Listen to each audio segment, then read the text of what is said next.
Model है, ये बिना खर्च का मॉडल है। जी जी जी सर।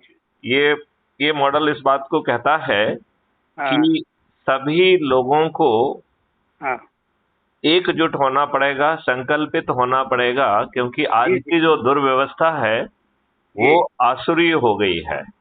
जी जी सर। और आसुरी व्यवस्था से लड़ने के लिए आपको तपस्या करना पड़ेगी, और ये जो कलयुग की और डेमोक्रेसी की तपस्या ये है कि जी सभी लोगों को ऊर्जाकृत करो, सभी लोगों को संकल्पित करो, सभी लोगों को जोड़ो। जी। और हाँ इसमें इसमें जैसे सत्यनारायण की कथा होती है ना, जी जी ऐसे जी ही इसका जो है एक सरल सा मंत्र जो है दिया गया जी है कि जी 9 दिन की तपस्या यदि हम करेंगे तो जी 10वें दिन हम इतने शक्तिशाली होंगे कि जी शासन प्रशासन सरकारें जी आपके सामने नतमस्तक होंगी। जी जी सर।